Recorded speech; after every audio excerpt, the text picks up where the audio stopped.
오늘 두 번째로 제가 말씀드릴 주제는 여러분 보이시나요? 100살까지 사는 경쟁력, 소통이라는 주제로 말씀을 좀 나눠볼까 해요. 조금은 가볍고 편안한 느낌으로 강의를 좀 들어주셨으면 좋겠습니다. 요즘에 정말 소통이라는 얘기를 참 많이 하시죠. 많이 강조가 되는 시대인 것 같아요. 아무래도 과거에 비해서 직업의 종류가 많아졌죠. 그리고 조직의 인적 구성을 보면 굉장히 다양해졌습니다. 그리고 무엇보다도 100살까지 삶이 길어짐으로 인해서 사람과 사람 사이의 인간관계가 중요하고요. 또 인간관계를 잘하기 위해서는 소통이 굉장히 중요한 경쟁력인 것 같아요. 그래서 오늘은 어떻게 하면 소통을 잘할 수 있을까에 대해서 한번 얘기를 나눠보겠습니다. 제가 얼마 전에 우리나라 최고의 소통 전문가를 뵀어요. 이분은 동남아시아 언어를 3개국 이상 하시고요. 또 아기부터 90세 어르신까지 굉장히 소통을 잘 하시더라고요. 이분이 누구실까요? 네, 누구시냐면 시골 동네 이장이세요. 요즘엔 이장을 하시려면요, 적어도 동남아시아 3개국 이상을 하셔야 됩니다. 그죠? 뒷집 필리핀, 옆집 베트남, 다문화 가정이잖아요. 그리고 연령대가 굉장히 골고루 분포되어 있습니다. 그래서 요즘엔 이장님도 소통의 전문가가 되셔야만 이장님을 할 수 있는 아주 소통의 중요한 시대인 것 같습니다. 그래서 오늘은 저와 같이 어떻게 하면 소통을 잘할 수 있나, 제가 3가지 힘이라는 키워드를 가지고 말씀을 좀 나눠볼까 해요. 여러분, 저는 오늘 이렇게 3가지를 한번 뽑아봤습니다. 첫 번째는 호감력이죠. 말을 잘하는 게 중요한 게 아니고요, 상대방이 다가갈 수 있을 만한 힘이 중요합니다. 두 번째는 배려의 힘인 것 같아요. 남의 얘기를 잘 들어주는 배려의 힘이고요. 마지막 3번째는 다른 사람의 차이를, 다름을 인정할 수 있는 인정력. 이 3가지 파워를 여러분들이 잘 기르시면 아마 100살까지 신나는 소통 전문가로 사실 수 있을 거라 생각입니다. 자, 첫 번째, 호감력을 한번 보도록 할게요. 요즘에 인맥이 굉장히 중요한 시대고요. 또 인간관계가 굉장히 다양해집니다. 그리고 사업을 굉장히 성공적으로 하신 분의 공통점이 뭐냐? 호감도가 되게 높으세요. 그러니까 왜 다가가고 싶어하는 힘이 되게 중요한 것 같아요. 여러분 요즘에 모임 많으시잖아요. 가끔 모임을 가다 보면 이런 분이 계십니다. 야, 난 저 사람은 왠지 싫다. 안 나왔으면 좋겠다. 이런 느낌을 가진 분이 계세요. 뭐 그분하고 특별하게 뭐 잘못된 게 있는 것도 아니고 뭐 기분 나쁘게 한 게 있는 것도 아닌데 왠지 소통하기 꺼려지는 분이 계십니다. 결혼식장에 가보시면요, 신랑 측 엄마, 신부 측 엄마가 되게 예쁘게 하고 계시죠. 근데 아무리 예쁘게 하고 있어도 또 이런 얘기를 하십니다. 야, 시어머니 인상 더럽다. 너 시집살이 좀 만만치 않겠구만. 이런 얘기를 해요. 시어머니하고 차를 한 잔 마셔봤습니까? 대화를 한번 나눠봤습니까? 그러니까 시어머니가 평생 살아오신 호감도가 그렇게 긍정적이기보다는 약간 부정적인 느낌이 많이 가지고 계신 분이죠. 호감도가 높으면 비즈니스도 잘 되고요, 영업력도 굉장히 높아집니다. 여러분 백화점에 가서 쇼핑하실 때 주로 어느 샵에 들어가십니까? 저는 판매사원의 호감도를 보죠. 딱 인상을 보다가 왜 저분한테 들어갔다가 그러니까 안 사고 나오면 뒤지게 혼날 것 같다라는 인상이 있어요. 그죠? 그리고 어떤 분은 들어가서 그냥 구경만 해도 되게 편안하다라는 느낌이 있습니다. 중요한 것 같아요. 여러분들 소통이라고 하는 건요, 절대로 말을 잘하는 게 중요한 게 아닙니다. 상대방의 마음을 열고 다가갈 수 있는 호감의 파워를 갖고 있는 분일수록 주변에 사람이 모이게 되죠. 그럼 여러분들 간단하게 여러분들 얼마나 호감도가 높은지 저랑 잠깐 한번 살펴보도록 하겠습니다. 2분씩 좀 마주 보시면 좋을 것 같아요. 2분씩. 네, 옆에 계신 분이 썩 이렇게 사이가 별로 안 좋으셔도요, 잠깐 한번 봐주시고요. 여러분 여기 그림 보이십니까? 절대로 웃지 마시고 입을 가만히 담은 상태에서 상대방 입꼬리가 이렇게 살짝 올라가 있는지 그림처럼, 그리고 수평인지 약간 내려가 있는지를 한번 봐주시기 바랍니다. 네, 우리 사회자하고 소장님도 한번 봐주시죠. 입꼬리가 어떻게 됐는지. 네, 올라가셨구나. 예. 올라가셨어요. 자, 어느 분이 굉장히 호감도가 높게 느껴지십니까? 어느 입꼬리를 가지신 분이? 네, 아무래도 좀 올라가신 분이죠. 관사학 책에 보니까요, 사람의 입꼬리 모양은 풍랑을 만난 배랑 똑같답니다. 여러분들 이런 배 모양의 풍랑을 만났어요. 어떤 배가 가장 오랫동안 살아남을 수 있을까요? 아무래도 올라간 입이겠죠. 사람은요, 긍정의 마인드를 가질수록 인생이 굉장히 잘 풀린다라고 얘기합니다. 그래서 나이가 들수록 얼굴값을 하라는 얘기를 많이 하시죠. 얼굴값은 즉 사람에게 호감을 불러일으킬 수 있는 그런 파워가 굉장히 중요한 것 같습니다. 나는 얼마만큼 사람을 끌어들일 수 있는지, 얼마만큼의 호감도가 있는지를 하루에 한 거울 3번 보시고요. 입꼬리 올라간 연습하시면 자연스럽게 편안하게 여러분 주위에 사람이 모일 겁니다. 이게 바로 첫 번째 힘이고요. 두 번째 힘은 저는 배려의 힘이라고 한번 잡아봤습니다. 말씀드린 것처럼 소통이라고 하는 건, 여러분도 혹시 소통의 의미를 아신지 모르겠어요. 소라는 건 마음을 터놓는다의 소고요.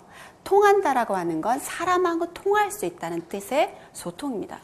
즉 말을 잘한다는 게 중요한 게 아니고요. 상대방의 마음을 터놓고 어떻게 통할 수 있는 파워가 중요한 것 같아요. 그러기 위해서는 뭘 잘해야 되냐? 경청이라는 힘을 기르셔야 됩니다. 흔히 우리는 누가 만나면 막 없던 얘기를 굉장히 많이 해야지 나 되게 소통 잘했다라고 생각하시는 것 같아요. 근데 말을 많이 하는 게 중요한 게 아니고요. 상대방 얘기를 한번 잘 귀담아 들어보십시오. 그럼 그 사이에서 저 사람이 뭘 원하는지, 어떤 게 궁금한지를 알고요. 그거에 대해서 주시면 소통할 수 있는 길이 보이기 시작합니다. 그래서 배려의 힘이 되게 중요한 것 같아요. 아랍 속담에 보니까 이런 글이 있습니다. 여러분 보이시죠? 듣는 동안에는 내가 이득을 얻고요. 말하는 동안에는 남이 이득을 얻는답니다. 들으면 들을수록 훨씬 더 많은 거를 가져가실 수 있어요. 그래서 이제는 누군가 소통할 때 여러분들 잘 한번 남의 얘기를 충분히 들어주시고 나서 그 다음에 대하는 습관은 여러분들의 파워를 좀 많이 가져가실 수 있죠. 배려의 힘에서 한 가지만 더 말씀을 드리면 저는 칭찬이라는 힘을 좀 기르셨으면 좋겠습니다. 여러분들 어떨 때 마음의 문을 좀 여세요? 저는 칭찬을 들으면 마음의 문을 좀 열더라고요. 여러분 저한테 칭찬을 한번 해주시겠습니까? 제가 몇 살 같이 보이나요? 네, 굉장히 감사합니다. 30살이라는 칭찬을 들으니까 갑자기 강의를 훨씬 더 잘할 수 있을 것 같아요. 마음의 문을 여는 게 소통을 잘하는 지름길이죠. 근데 우리나라는 칭찬이라는 문화가 별로 없는 것 같습니다. 여러분 조직에서는 어떠세요? 아침에 출근해서 인사합니다. 안녕하십니까 부장님, 좋은 아침입니다. 그럼 부장님 보통 어떻게 인사를 받으세요? 인제와? 뭐 이러시죠. 그죠? 저녁에 퇴근하겠습니다. 그럼 뭐라 그러십니까? 벌써가? 많이 경험을 하셨네요. 어쩌다 실적이 나쁜 직원이 실적이 굉장히 좋긴 했어요. 그럼 우리는 뭐라고 칭찬해 줍니까? 야, 너무 잘했다. 내가 잘할 줄 알았어. 이렇게 칭찬을 해주면 소통이 딱 이루어지는데 뭐라 그러십니까? 야, 진작 잘하지. 맨날 지각을 한 직원이 어쩌다 일찍 왔어요. 그럼 어떻게 칭찬을 해주시면 좋죠? 응? 어떻게 칭찬해 주십니까? 야, 누구시 일찍 나오니까 회사 분위기도 밝고 너무 좋다. 이렇게 해주시면 좋은데 뭐라 그러시죠? 야, 집에 안 들어갔지? 집에 안 들어갔지 어제. 너 사우나에 자고 얼떨결에 일찍 나온 거지. 뭐 이런 대화 방법을 선택하시죠. 여러분 가정 내에서 소통은 어떻게 진행을 하십니까? 아이가 영어를 60점 맞다 80점을 맞아요. 그럼 칭찬을 해줘야 될 거 아닙니까? 그죠? 근데 부모들이 뭐라 그럽니까? 야, 시험 문제 쉽게 놨지. 니네만 반이 80 아니야? 뭐 이렇게 얘기를 하시더라고요. 뭔가 으쌰으쌰하는 기운을 주는 소통 방법이 별로 없는 것 같습니다. 그래서 우리나라 남자분들이요, 정말 칭찬이 듣고 싶어서 가시고 싶어 하는 곳이 한 곳이 있대요. 혹시 어딘지 아십니까? 골프장을 그렇게 가고 싶다. 골프장. 거기 가면 칭찬이 난무하죠. 나이스 샷, 굿샷, 그죠? 여러분들 상대방의 마음의 문을 여시려면 칭찬을 좀 해보셨으면 좋겠어요. 제가 한 번만 더 부탁을 드릴게요. 두 분씩 좀 마주 한번 봐주십시오. 뭐 안 반갑지만 그래도 잠깐 보시고요. 두 번째 오른쪽에 계신 분이 얘기합니다. 상대편에게 왜 절 좋아하십니까? 라고 얘기 한번 해보십시오. 왜 절 좋아하십니까? 네, 이렇게 별로 안 좋아하시는 분들이 오늘 많이 오신 것 같아요. 네, 그러면 상대방이 얘기를 하겠죠. 어떤 점이 좋다. 그런데 여러분 칭찬은요, 상대방을 잘 관찰해야 진정 어린 칭찬이 나옵니다. 우린 가식적인 칭찬은 오히려 마음의 문을 닫게 돼 있죠. 저한테 20대라 그러면 좋아할까요? 20대라 그러면 진정성에 결여돼서 절대로 소통을 하려 하지 않습니다.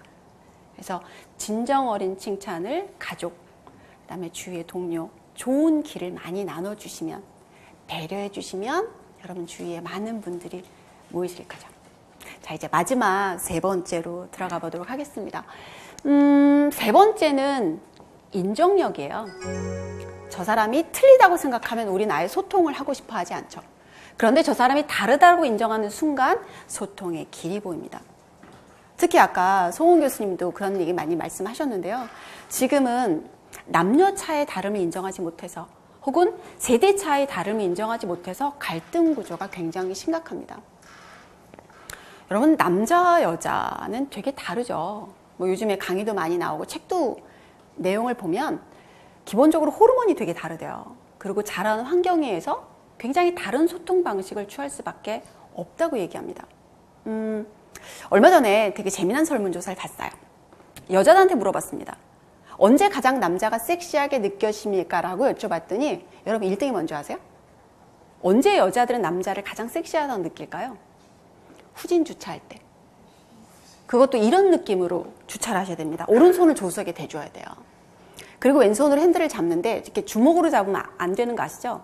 손바닥을 탁 핀 상태에서 한 번에 딱 돌려갖고 후진 주차했을 때 이 남자의 세워진 옆모습이 가장 섹시하답니다. 이거보다 더 섹시한 건 주차권을 입에 물고 한 바퀴 돌렸을 때 훨씬 더 섹시하대죠. 왜 여자들이 남자의 이런 모습에 섹시함을 느낄까요? 달라서. 과학적으로 보면요, 공감각적 기능이 남자 여자가 되게 다르대요. 그래서 보통 우리는 부부 사이나 연인 사이 운전 연수할 때 되게 많이 싸우는 것 같아요. 그런데 공감각적 기능이 나와 다르니까 저렇게 약간은 어려워할 수 있구나라고 다름을 인정하고 배려해주면 전혀 우리는 갈등이 없죠.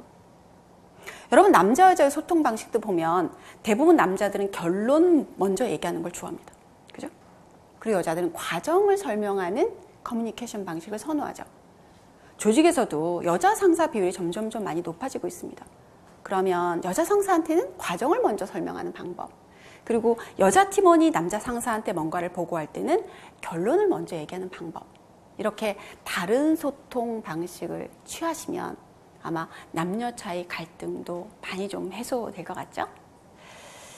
두 번째로는 세대 차이 다름을 인정하는 방법입니다. 과거에 비해서 세대 차이를 인정해야 되는 상황이 되게 많이 발생을 하는 것 같아요. 여러분, 옛날에는 거의 직장을 한 직장만 다니셨잖아요.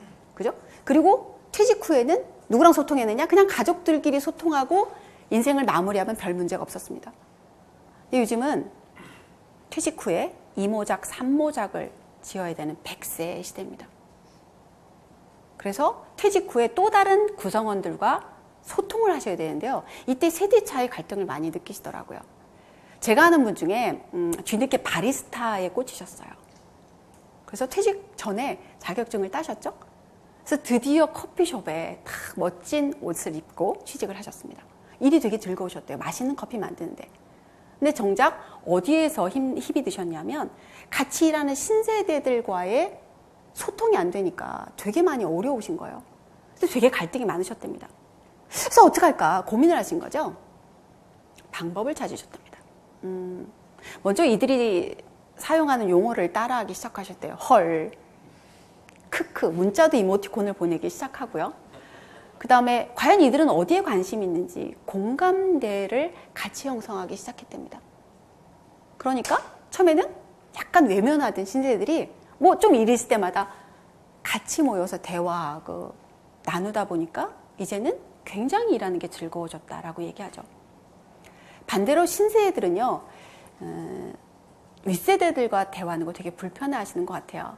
제가 신세대들께 윗세대 분들과 소통을 잘하는 방법을 좀 알려드리면, 일단 그분이 살아온 세대, 살아온 삶을 칭찬해 주시고요. 어떻게 그렇게 훌륭하게 열심히 살았는지에 대한 노하우를 조금씩 들어보십시오.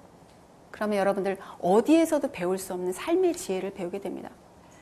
그분들이 살아온 성장 과정에 대한 노하우를 조금씩 배우다 보면 그분들을 이해할 수 있고, 또 그분들을 이해하다 보면 자연스럽게 소통이 되는 것 같아요. 제 딸이 고3입니다. 조금 놀래주셔야 되는데 감사합니다. 이때 확 마지막으로 강의 잘할 것 같아요. 소통이 잘 안 된다고 생각을 했는데요. 작년에 제 딸 MP3에 사이먼과 가펑클의 노래가 다운되는 걸 본 순간 이 아이와 나도 소통이 되는구나 라고 느꼈습니다. 세대는 굉장히 다르지만 공감할 수 있는 노래가 같이 묻어 있을 때 우린 또 세대 차의 갈등을 많이 줄일 수 있죠.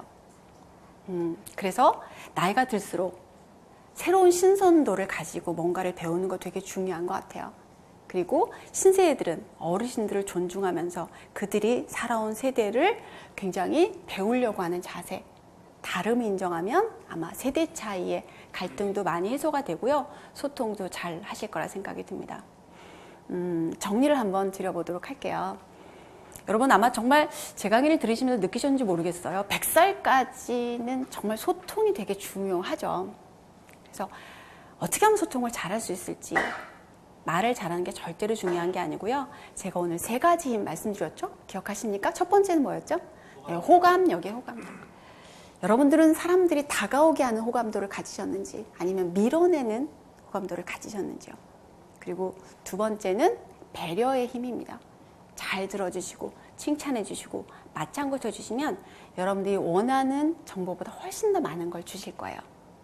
그리고 마지막 3번째는 인정력입니다. 틀리다라고 생각하지 말고요. 다르다고 생각해 주십시오.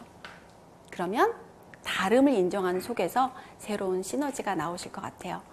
여러분 3가지 힘을 계속적으로 열심히 기르시다 보면 어느덧 여러분 옆에는 많은 분들이 모이고요.